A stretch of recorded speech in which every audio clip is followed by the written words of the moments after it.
Muli, magandang gabi sa ating lahat. Magandang gabi sa mga nasa online. Muli, Miyerkules ng gabi, tayo muli narito upang magpuri sa Panginoon. Inaanyayahan ko kayong tumayo at tayo manalangin. Tayo manalangin. Panginoon Diyos na makapangyarihan sa lahat, kami po muling narito at sama-samang magpupuri na may kagalakan at pakumbabaan. Salamat po na kami ay inyong kinahabagan at niligtas sa kapahamakan. Salamat sa banal na Espiritu na nananahan sa amin. Nawa patuloy po ninyo kaming patatagin at pagpalain. Patawarin po ninyo kami sa aming mga kasalanan at muli po namin isinusuko ang aming sarili sa inyo, Panginoon. Bigyan po unawa ninyo kami ng talino at husay at kayo po ang kumilos sa aming puso. Nawa mga kapatid ang parating inyo pong ingatan at ang mga nasa bahay online ihanda po ninyo sa pakikinig ng mga mensahe. Ito pong aming dalangin sa pangalan ng Panginoon Hesus. Amen. Manatiling nakatayo sa pag-awit.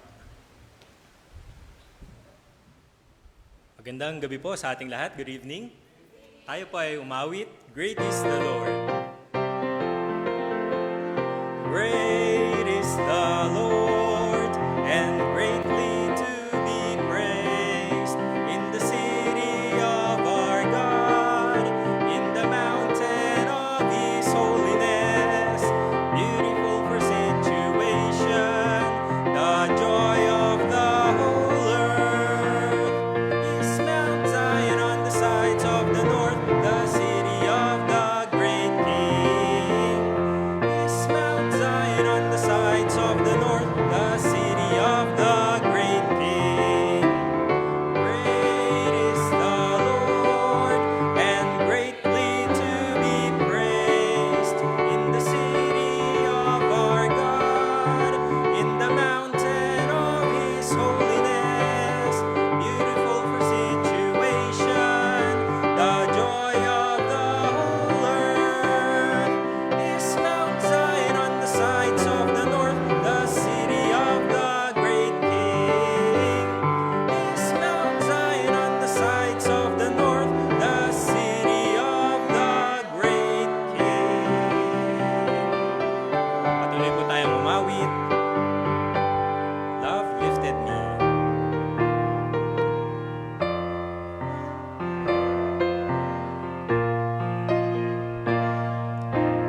I was sinking deep in sin from the peaceful shore, very deeply strained within, sinking to rise no more. But the master of the sea heard my despairing cry. From the waters lifted me, now safe am I. Love lifted me. Love lifted me when nothing else could help. Love lifted me. Love lifted me. Love lifted me when nothing else could help. Love lifted me. All my heart to Him I give, ever to Him I'll cling. In His blessed presence live, ever His praises sing. Love so mighty and so true, parents my soul's best songs. Faithful loving service to Him belongs. Love lifted me. Love lifted me when nothing else could help. Love lifted me. Love lifted me. Love lifted me when nothing else could help. Love lifted me. Souls in danger look above, Jesus completely saves. He will lift you by His love out of the angry waves. He's the man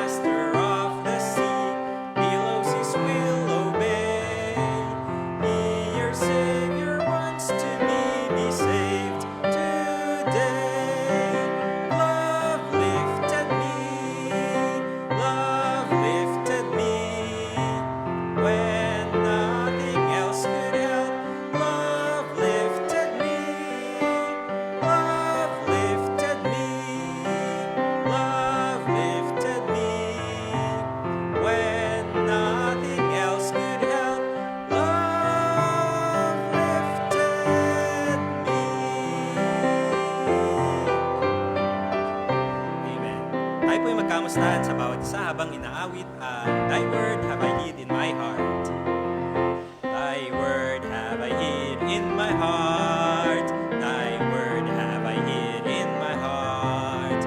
That I might not sin, that I might not sin, that I might not sin against Thee. Thy Word have I hid in my heart. Thy Word have I hid in my heart. That I might not sin, that I might not sin, that I might not sin against Thee.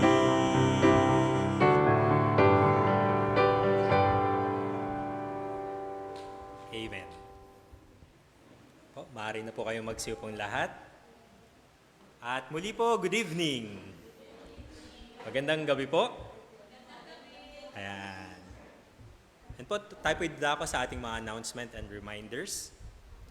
Ayan, daily Bible blessings every morning from Monday to Saturday via Bethany Cubao members group chat, Facebook page, and YouTube channel. Midweek service po natin, 7 p.m. pa rin po yan. At ang ating Sunday worship service, nagsisimula po ng 9 a.m. Ayan, ito po yung tema natin sa darating na linggo, nagbigay at magbibigay pa. Ayan, Romans 8:32. Adult Sunday School class, dalawa po yung klase po natin, meron 8 a.m. at sa hapon po 3 p.m. sa Begonia Room. Ayan, Go Ye Cubao, weekly activities, Bible study every Wednesday and Saturday, BKBC and tract distribution every Saturday. Home Bible study, prayer fellowship, and monthly worship service sa Kamarin Caloocan every Friday po yan. Home Bible study sa San Mateo Rizal every Saturday. And worship service sa Taytay Rizal every Saturday. And special missions gift giving every last Sunday of the month. Kasabay po yung Lord's Supper every last Sunday of the month din po yan after ng adult Sunday school class. Ayan, sa June 29 po, no, magkakaroon po ulit tayo ng first time Visitors Sunday at every last Sunday na po yan ng buwan. Ayan, each one bring one, every Sunday po yan, and Wednesday service. Yan po yung ating announcement and reminders. Muli po tayong tumayong lahat para sa isa pa pong awitin, Create in Me a Clean Heart.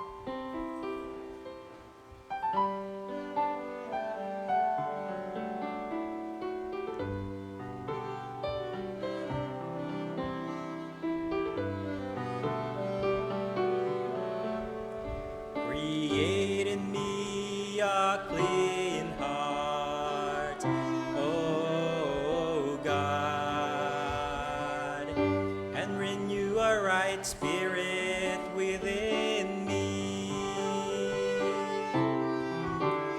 Create in me a clean heart, O God, and renew a right spirit within me. Cast me not away from thy presence, O Lord, and take not thy Holy Spirit from me. Restore unto me the joy of thy salvation, and renew a right spirit within me. Create in me a clean heart, O God, and renew a right spirit within me.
magsipon lahat.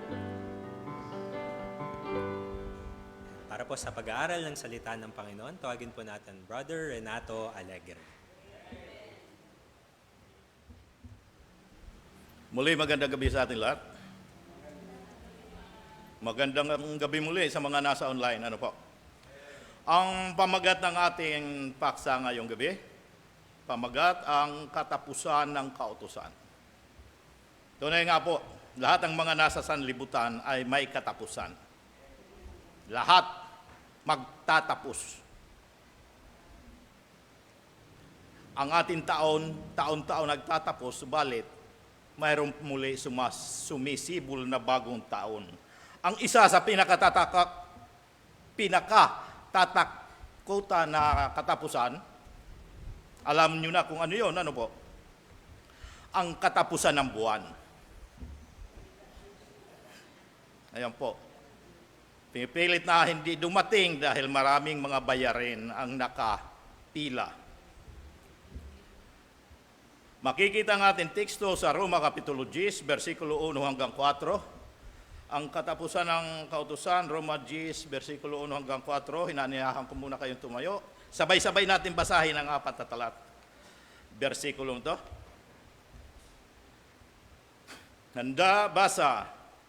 Mga kapatid, nais ng aking puso at ang aking panalangin sa Diyos ay patungkol sa kanila upang sila ay mga ligtas, sapagkat sila ay pinatutuhanan ko na may mga pagmamalasakit sa Diyos, datapwat hindi ayon sa pagkakilala.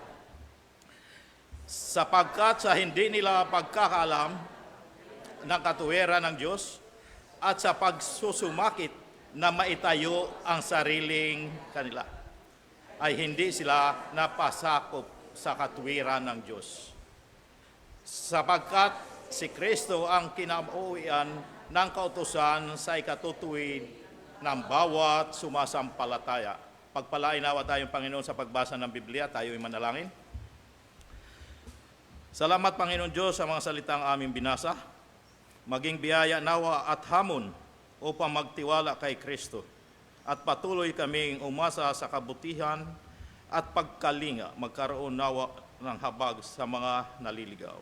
Salamat sa dakilang pag-ibig, nagtitiwala po kami na ang lahat ay para sa amin ikalalago at ikabubuti. Nawa, pagkaluban po ninyo ang iyong lingkod ng kaalaman at ng paghahayag sa mga mensahe.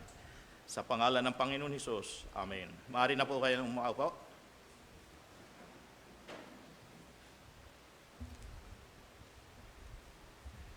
Ano ang katapusan ng kautusan? Ano po?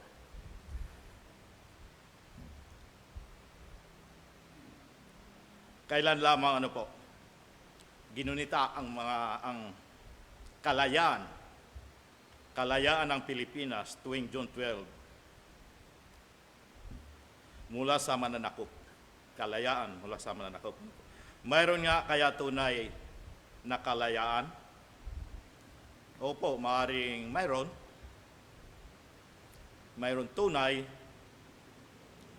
dahil taon-taon nagaganap. Ibig sabihin, ang labis na paniniwala ay maaaring tama o mauwi sa maling paniniwala. Opo. O maling akala. Ito rin ang sitwasyon ukol sa pananampalataya, sa relihiyon at pananampalataya. Maraming tao ang naniniwala at nag-aakala na kapag sila'y namatay, maaari sila pumunta sa langit. Ano po? Nag-aakala lang naman. Opo, hindi na manggaano sila kasama. May kaunting kabutihan. Ano po? Kaya maaari sila mapunta sa langit. Yan ang akala. May nagawa namang mabuti o kaunting kabutihan. Mabuti naman sa kapwa. mapagbigay, tumutulong. Nagsisimba naman. Hindi natin alam kung anong simbahan, Membro ng malaking simbahan at iba pa. Ngunit ang nakakalungkot lamang ay ang maling akala ay hindi magliligtas sa kanila.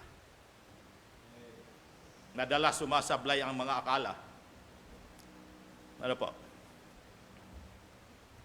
Ito ang atin makikita sa atin teksto, ang dalawang punto.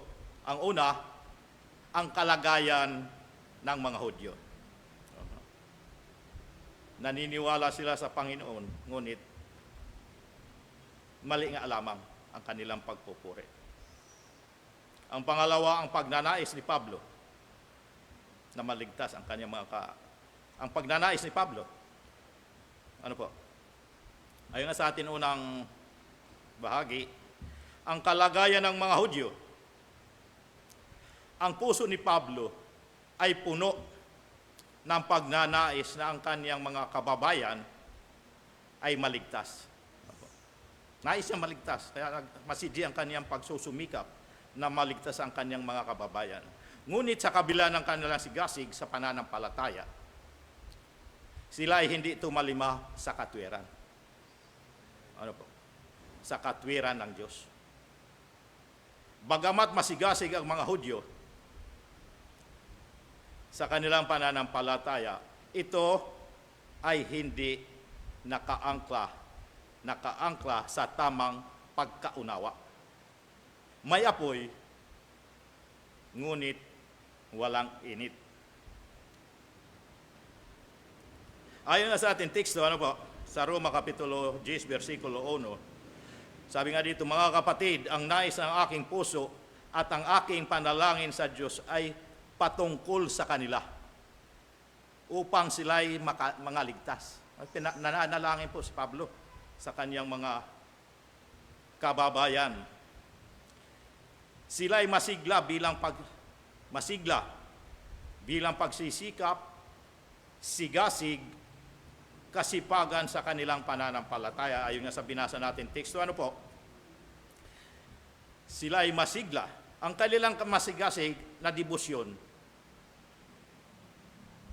ay hindi kulang. Ngunit ito ay isang siglang hindi nakaangkla sa katotohanan ni Kristo. Taliwas sa nais ni Kristo.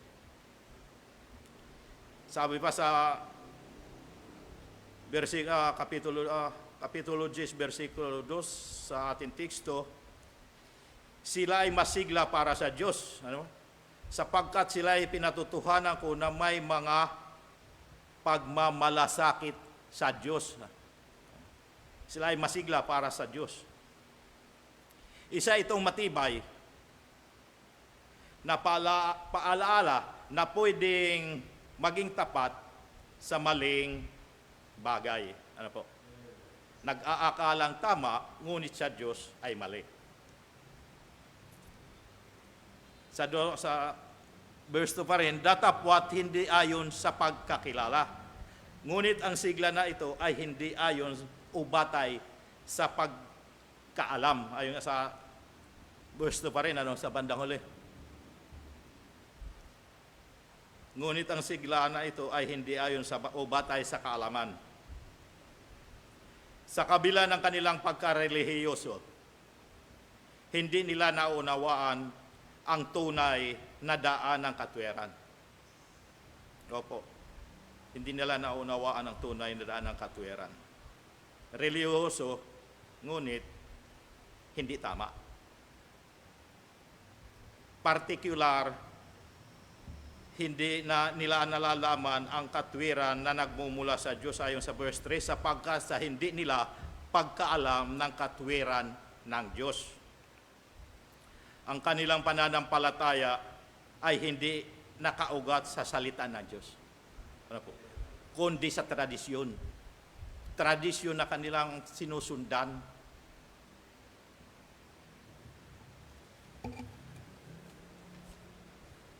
Dahil sa kawalan ng kaalaman, hindi sila nagpasakop sa katwiran ng Diyos. Ayun nga sa verse 3 pa rin, ano?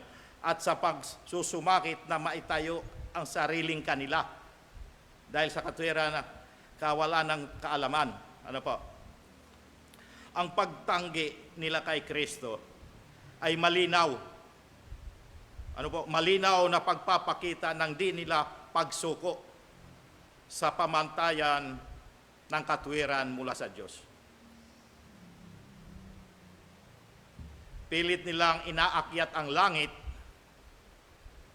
sa sariling lakas. Ayon pa rin sa verse 3, ano? Kaya sila ay nagsikap na magtaguyod ng kanilang sariling katwiran. Ay hindi sila nagpasakop sa katwiran ng Diyos. Sariling katwiran nila. Nagsikap na magtaguyod ng kanilang sariling katwiran. Nagsikap na magtaguyod ng sariling katwiran. Ano po? Dahil dito, binuo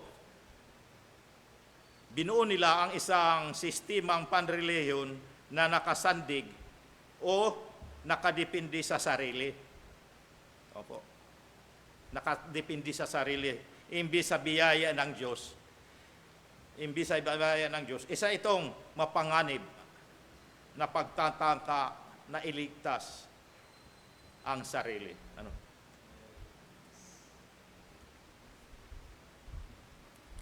Kaya hindi sapat ang sigla o sinseridad sa ating pinaniniwalaan. Hindi sapat. Dahil maaaring ito ay mali. Opo. Kaya nga nag-aakalak tama. Dahil maaaring ito maging mali at hindi batay sa katotohanan. Maaaring puspusan ang ating gawa. Ngunit kung mali ang pundasyon, mali ang simula, wala itong halaga sa Diyos. Ang kabutihan hindi ayon sa katotohanan ay nanatiling kamalian.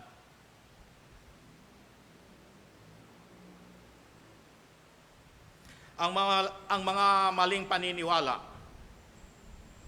gaano man kasinsero, ay hindi nagliligtas. Opo. Kahit na manalangin at magsimba araw-araw,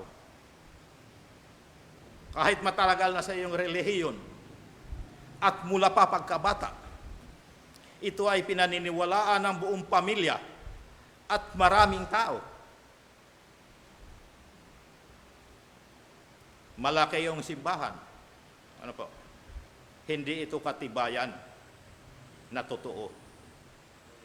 Halimbawa, kung may sakit, ano po? Halimbawa, kung may sakit, kahit naniniwala na ang insecticide ay magpapagaling, mamamatay pa rin. Ano po? Kung tao ang gagamit, kung gagamitin para sa tao, mamamatay pa rin dahil insecticide yan, pan-insekto. Hindi pan tao, patay pa din. Ang mga maling paniniwala, gaano man kasinsero, ay hindi nagliligtas. Ang tapat na paniniwala sa maling bagay ay hindi pa rin nagiging totoo. Opo. Kahit sabihin nila na dadami ang iyong pera, naniniwala ka ba? Wala ka namang gagawin? May scam ka lang.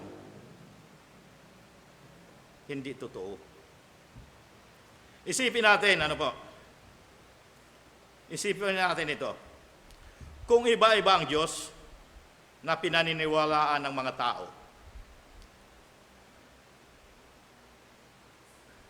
at iba-iba ang paraan ng kaligtasan, paano magiging tama ang lahat? Ano po?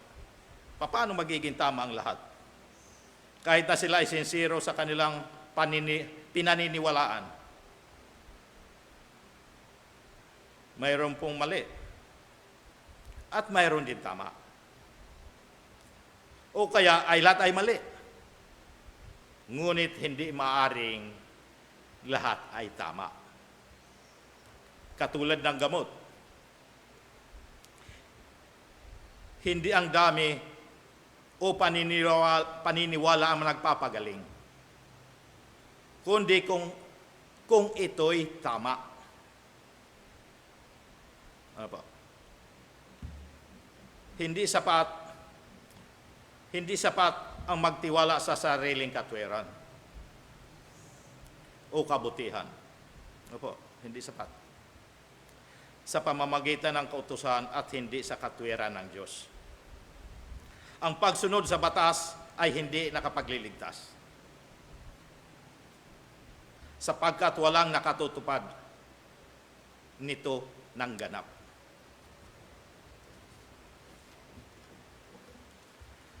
Ang kaligtasan ay hindi sa pamamagitan ng pagsunod sa kautusan. Ayon nga sa Galatia 2, Kapitulo 2, versikulo 16. Mahaba ito. Bagamat, sabi nga dito, bagamat naalaman na ang tao ay hindi inaring ganap sa mga gawang ayon sa kautusan, maliban na sa pamamagitan ng pananampalataya kay Kristo. Tayo rin ay nagsisisampalataya kay Kristo Jesus upang tayo'y ariing ganap sa pamamagitan ng pananampalataya kay Kristo at hindi dahil sa mga gawang ayon sa kautusan, sapagkat sa mga gawang ayon sa kautusan ay hindi aariing ganap ang sinuman laman. Hindi po nakakapagligtas sa pamamagitan ng kautusan, pagsunod sa kautusan. Kundi, ang nakakapagligtas sa tao ay ang pananampalataya kay Kristo. Hindi tayo inaring ganap, sa pamamagitan ng gawa ng kautusan, kundi sa pamamagitan ng pananampalataya kay Kristo. Ang kautusan ay walang kapangyarihan at kailangan isugo ang Diyos, si Kristo, upang ang katwiran ng kautusan ay matupad sa atin. Kailangan pa isugo si Kristo ng Diyos para matupad ang kautusan. Ayon nga sa Roma Kapitulo 8, versikulo 3 at 4. Sabi nga dito sa 3, sapagkat ang hindi magawa ng kautusan na mahina sa pamamagitan ng laman sa pagsunod sa Diyos, pagsunod ng Diyos sa kanyang sariling anak na nag-anyong laman sa larin, at dahil sa kasalanan ay hinatulan ng Diyos sa laman ang kasalanan. Ayan po.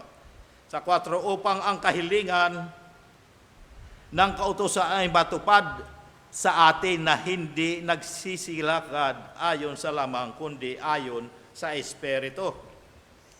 Dahil sa kahinaan ng laman, ipinadala ng Diyos si Kristo upang tuparin sa atin ang katwiran ng kautusan sa pamamagitan ng Espiritu. Ang ating pangalawang bahagi, ang pagnanais ni Pablo. Ang pagnanais ni Pablo. Ayon na sa ating teksto, sa Roma Kapitulo 10, versikulo 1, sabi dito, mga kapatid, ang nais ng aking puso at ang aking panalangin sa Diyos ay patungkol sa kanila upang sila'y mga ligtas.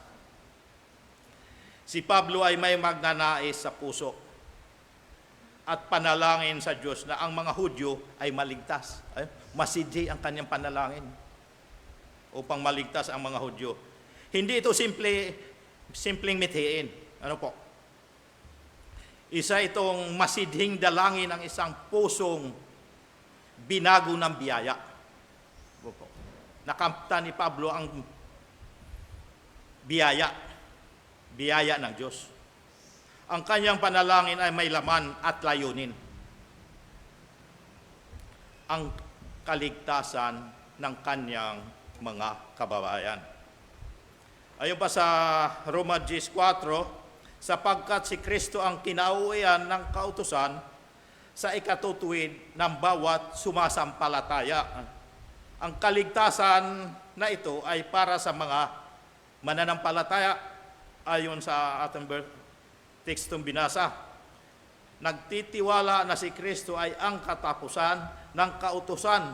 Ayon pa rin sa verse 4, Hindi ito bagong katuruan. Opo. Kundi ang kaganapan ng lahat ng itinuro ng kautusan. Kay Kristo nagtatapos at natutupad ang lahat.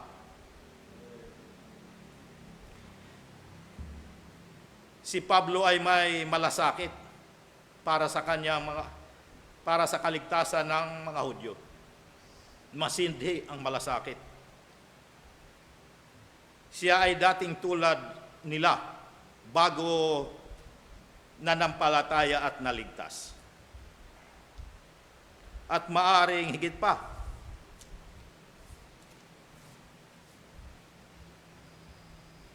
At maaring higit pa, po?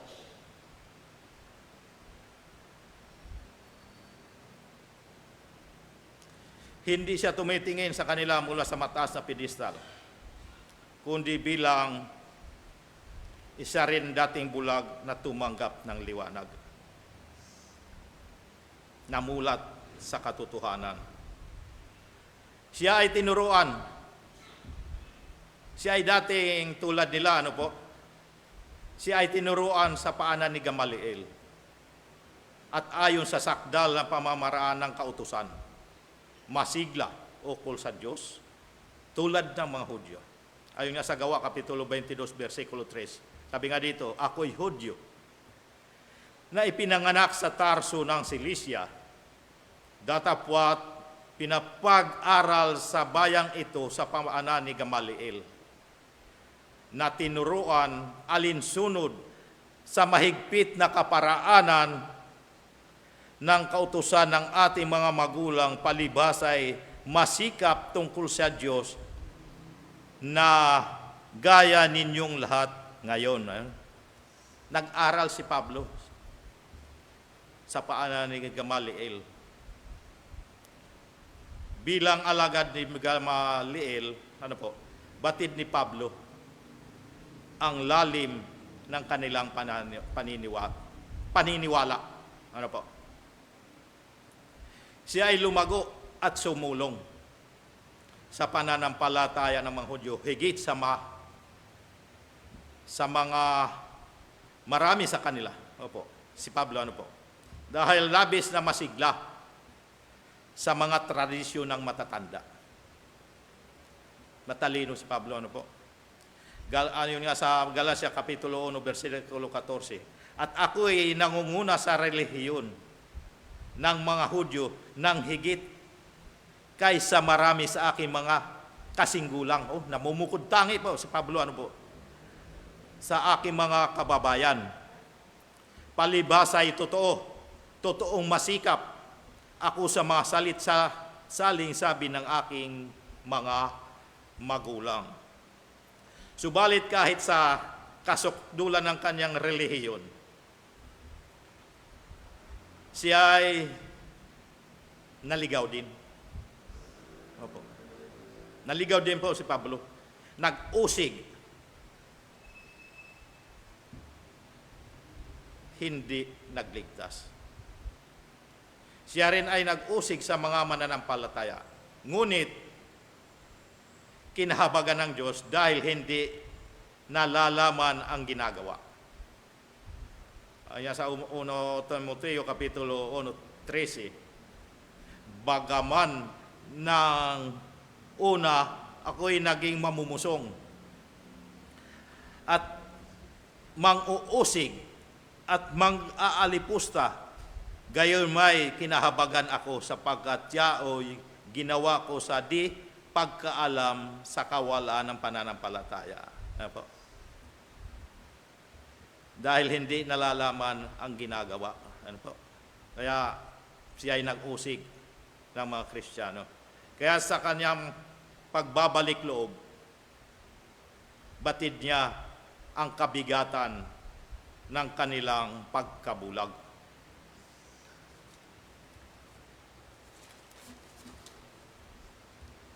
Kung kaya bilang hamon sa atin, ano po? Mayroon ba tayong pagnanais sa puso at panalangin para sa mga hindi ligtas?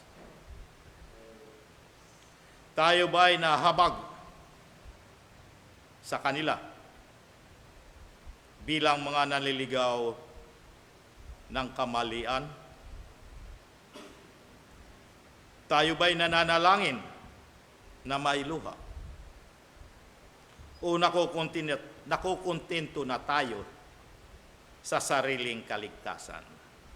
Basta tayo ligtas, okay lang.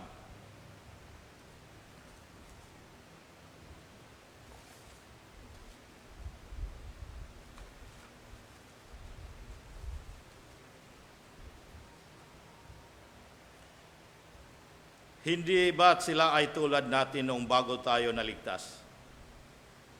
Ano po? At tayo ay nagpapasalamat na namulat tayo sa katotohanan. Opo. Namulat tayo sa katotohanan. Bakit hindi natin naisin para sa mga kaluluwang naliligaw? Kung tayo ay naligtas, hindi ba't dapat din natin hangarin ang kaligtasan ng iba? Ang habag ay hindi nakukulong sa damdamin. Ito ay dapat humantong sa panalangin at pagkilos.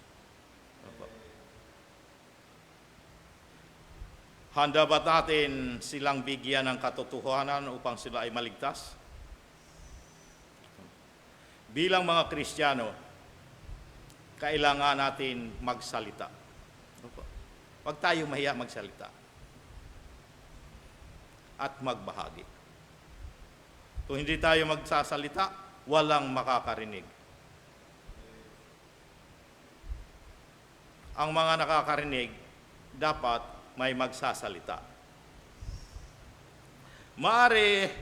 Matindi ang pagnanais at panalangin ni Pablo, na maligtas ang mga Hudyo, at ipinakita ni Pablo sa pamamagitan ng pangangaral sa kanila. Si Pablo ay nangaral, hindi lang nanalangin. Dapat natin ibahagi sa kanila ang katotohanan ni Kristo, ang katapusan ng kautusan, at hindi dapat umasa sa sariling katwiran o pagsunod sa kautusan.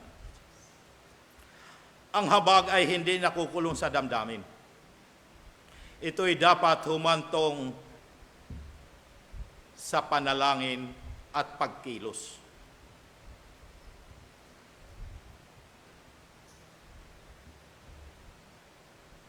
Tayo may kaalaman na si Kristo ang katapusan ng kautusan ay dapat magpahayag ng katotohanan ito. Kung kaya, sabihin sa kanila na dapat tayong matagpuan ng Diyos na umaasa, hindi sa ating sariling katwiran sa pamamagitan ng kautusan, kundi sa pamamagitan ng pananampalataya kay Kristo. Nakatwiran, pananampalataya kay Kristo, nakatwiran mula sa Diyos sa pamamagitan ng pananampalataya. Ayon sa Pilipos Kapitulo 3, versikulo 9, at ako'y masumpungan sa kanila na walang katwiran aking sarili, sa makatuwid bagay sa kautusan, kundi ang katwiran sa pamamagitan ng pananampalataya kay Kristo, ang katwiran ng buhat sa Diyos sa pamamagitan ng pananampalataya. Hindi sariling katwiran ang kailangan, kundi ang katwiran ni Kristo na ibinigay sa pamamagitan ng pananampalataya. Ang Ebanghelyo ni Kristo ang tanging paraan ng pagliligtas. Ito ang dapat ipaliwanag at i-apply. Bilang panghuli, hindi sapat ang pagiging masigasig kung ito ay salat sa katotohanan. Opo, hindi sapat. At walang sino man ang magiging matuwid sa harap ng Diyos sa pamamagitan ng sariling gawa o pagsunod sa kautusan. Si Kristo lamang ang katuparan at katapusan ng kautusan. At ang katwiran ay dumating sa pamamagitan ng pananampalataya sa Kanya. Kaya't ang tanong na ito, kaya't ang tanong sa atin lahat ay ito: tayo ba ay tunay na nagtitiwala kay Kristo? O patuloy tayong umaasa sa atin sariling kabutihan at relihiyosong gawa? Hindi tayo iniligtas ng Diyos upang manatiling walang malasakit.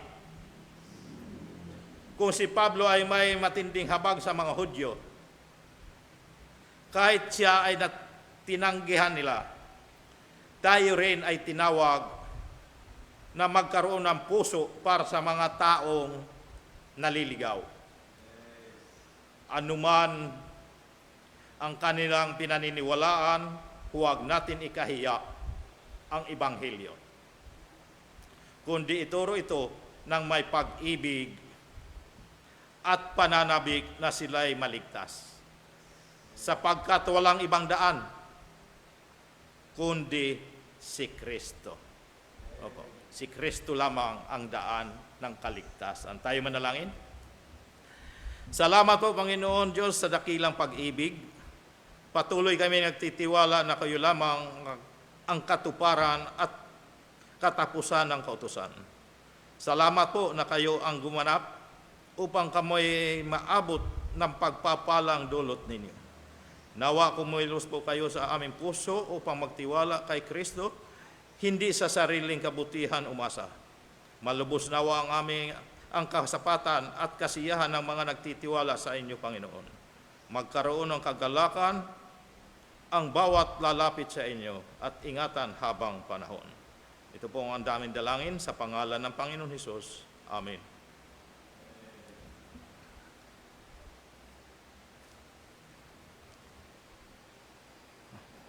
Bilang pagsunod sa utos sa pagkakaloob, ayon nga sa ating teksto sa Lucas Kapitulo 6, versikulo 38, mangagbigay kayo at kayo bibigyan. Takal na mabuti, pikpik, liglig at umaapaw ay ibibigay nila sa inyong kandungan, sapagkat sa panukat na inyong sinukat ay doon kayo muling susukatin. Ibigay po natin sa Panginoon ang mahusay na handog. Tayo manalangin. Panginoon Diyos na makapangyarihan sa lahat, salamat po sa katuparan ng kautusan. Nawa patuloy kayo magtiwala sa inyo at sumunod sa inyong utos. Salamat sa kaligtasan inyong pinagkakaloob sa amin araw-araw. Sa aming pagkakaloob, hipuin mo ang aming puso na magbigay ng may pag-ibig at kagalakan. Ito po ang aming dalangin sa pangalan ng Panginoon Hesus. Amen.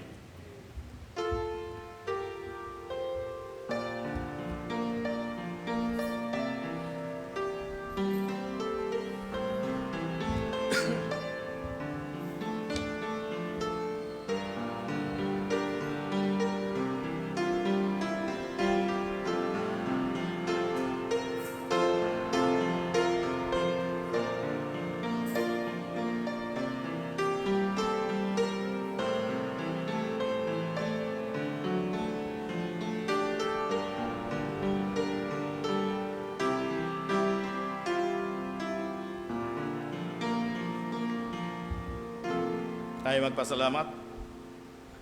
Panginoon Diyos na makapangyarihan sa lahat, salamat po sa natapos namin pagkakaloob. Nawa ang salaping aming nakalap ngayong gabi. Pagpalain niyo nawa ninyo at upang magamit sa bahay-sambahan ng naayon sa iyong kalooban. At patuloy nawa kami sumagana ng iyong biyaya upang patuloy kami magpuri at sa pagkakaloob. Ito pong aming dalangin sa pangalan ng Panginoon Hesus. Amen. Muli po tayong tumayong lahat para po sa ating pangwakas na awitin, Give Them All.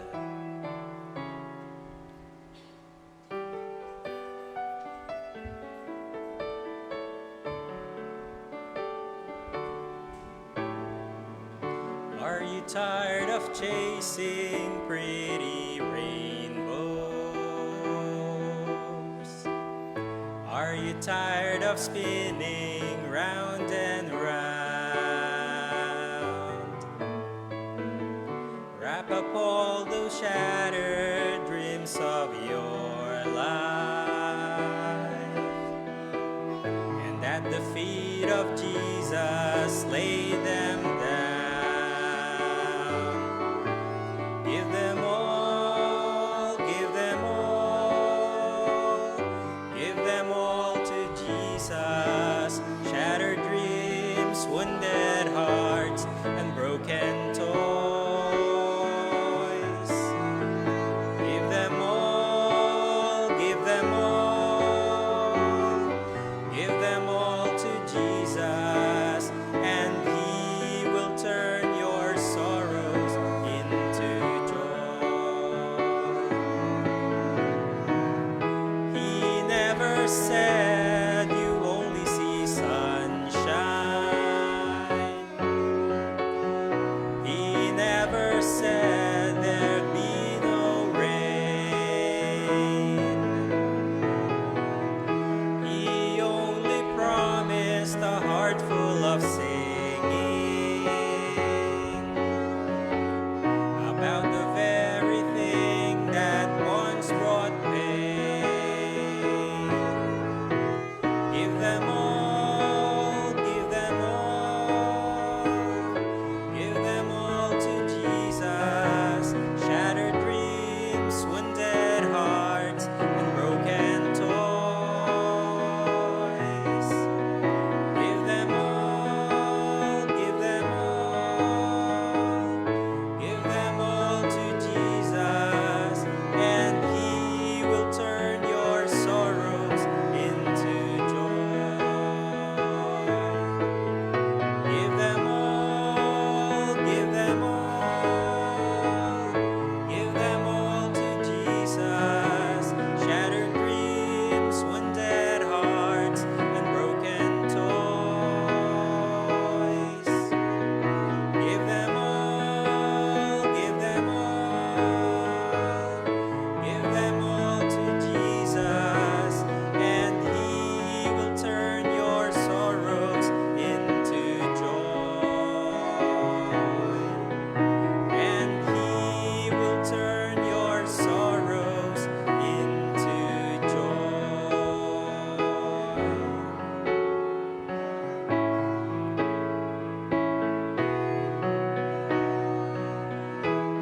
Manatili po tayong nakatayo para sa pangwakas na panalangin. Tayo manalangin. Panginoon Diyos na makapangyarihan sa lahat, salamat sa mensahe. Ang katapusan ng kautusan, nawa patuloy magtiwala kay Kristo at kumilos ayon sa paniniwala at pananampalataya. At hindi umasa sa sariling kabutihan na walang katiyakan. Salamat po, nawa tumimo sa aming puso at ipamuhay makita sa aming buhay ang mga hamon ng mensahe at magbunga ng kapayapaan sa mga kaluluwang puno ng kabalisahan. Nawa magkaroon ng habag at pagnanais ang aming puso na bigyan ng katotohanan na si Kristo ang katuparan ng kautusan. Salamat po sa lahat ng mga gumanap at kumilos sa gawain. Nawa ang pagpapalat biyaya ng Panginoon patuloy sumagana sa atin lahat, maging sa online. Nawa ang aming mga samot dalangin, kung inyo pong lulubin, inyo pong tugunin sa aming pag-uwi. Ingatan po ninyo kami makarating ng ligtas sa aming tahanan. Ito pong aming dalangin sa pangalan ng Panginoon Hesus. Amen.